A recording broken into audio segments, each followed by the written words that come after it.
मुझे हर रोज पहली खुशी तब होती है जब तू मुझे सलाम करता है। मैं कोशिश करूंगा कि आपको आखिरी खुशी भी मैं ही दूं। खुशी और तू? अरे जो खुद खुशी के मामले में कंगाल हो, वो दूसरों को क्या खुशी देगा? हाँ? रात के अंधेरे में डूबा हुआ चांद रोशनी की भीख ज्यादा बांटता है। अरे उदासी में तो तू फिलोसोफर की तरह बातें कर रहा है। मैं उदास नहीं, परेशान हूं। मेरी बीवी की आंखों का ऑपरेशन होने वाला है। मेरा उसके पास रहना बहुत जरूरी है। नहीं, तुम्हारा मेरे साथ जाना बहुत जरूरी है। पब्लिक मीटिंग के अंदर इतनी पब्लिक होगी, पब्लिक का क्या भरोसा? मुझ पर हमला कर दे, मुझे मार दे। अगर तुम्हारी पत्नी मर गई तो तुम दूसरी शादी कर सकते हो, लेकिन अगर मैं मारा गया तो इस देश को मेरे जैसा नेता कहां से मिलेगा? लेकिन फिर भी अगर तुम अपनी पत्नी के पास जाना चाहते हो तो जाओ, लेकिन जाने से पहले अपनी नौकरी से इस्तीफा दे दो। वक्त ने हमेशा मेरी कठिन परीक्षा ली है और कठिन परीक्षा में पास हो जाना मेरी बुरी आदत है। चलिए सर।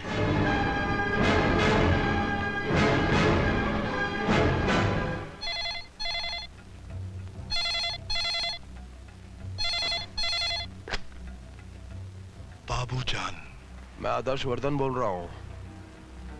सिद्धांत को मैं अपने साथ मीटिंग में ले जा रहा हूं। उधर उसकी बीवी की आंखों का ऑपरेशन हो रहा है।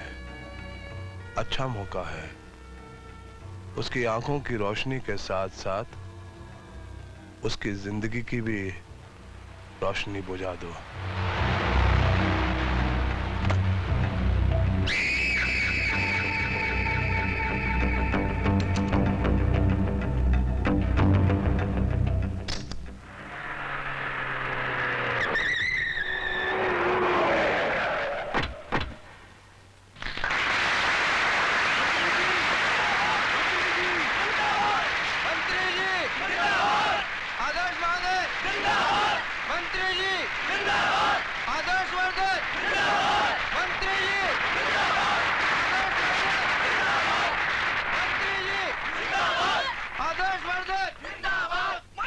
कन्हैयालाल जी, यहाँ इतनी कम भीड़ क्यों है?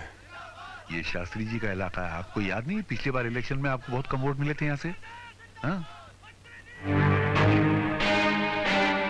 आज शास्त्री के इलाके में शास्त्री की इज्जत की अर्थी ना निकाली तो मेरा नाम भी आदर्श वर्धन नहीं।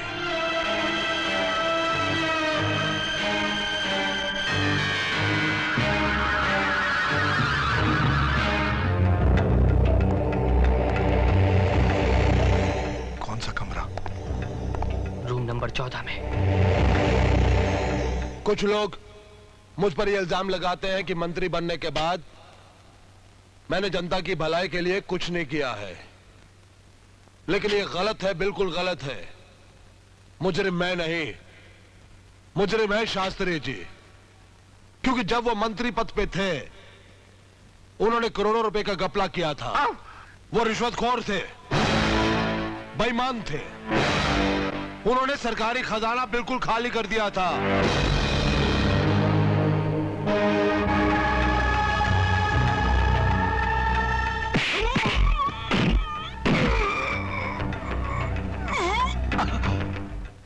इंस्पेक्टर सिद्धांत। सर,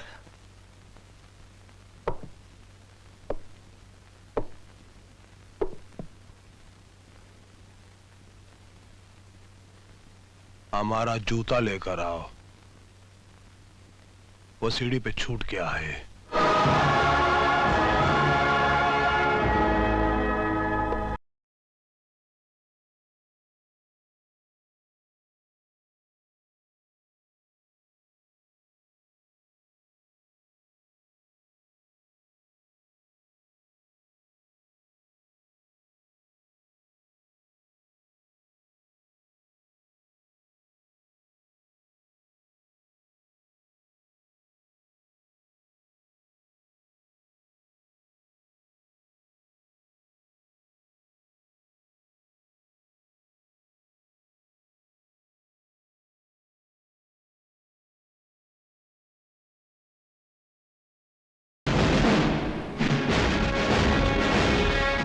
बुरा तो नहीं लग रहा है ना? बुरा तो नहीं लग रहा है ना? बुरा तो नहीं लग रहा है ना?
मैं कहता हूं रुक जाओ। कब तक इसी तरह सच्चाई से भागते रहोगे आप लोग? कब तक? अभी तो आप लोगों को कई समुंदर, कई तूफानों से लड़ना है। याद रखो, जो लोग वक्त के धारे में कागज की नाव की तरह बह जाते हैं, उन्हें एक मामूली सी लहर भी डुबा देती है।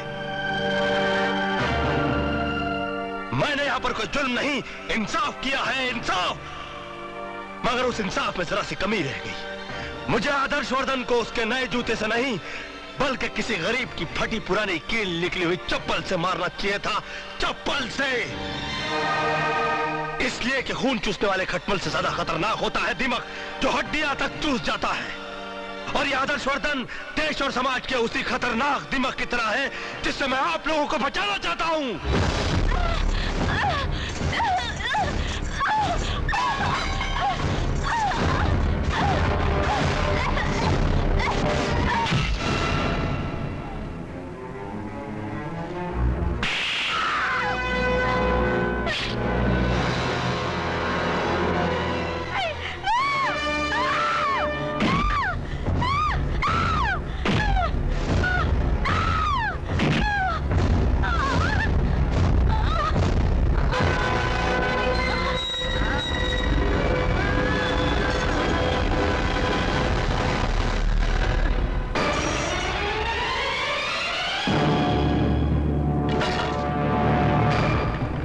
हर्षवर्धन जैसे नेता ने सिर्फ स्टेज पर नहीं बल्कि सारे देश में आग लगा रखी है।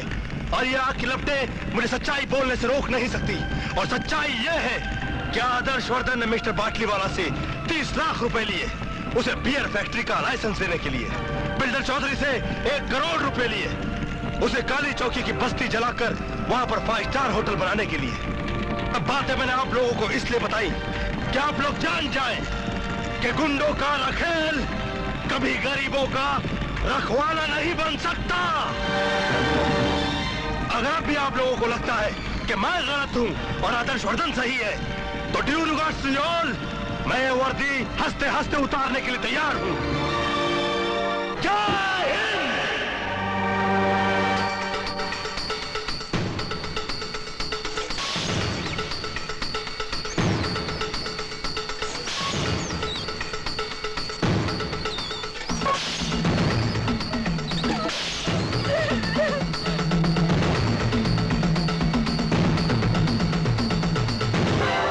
पूजा, क्या हुआ पूजा?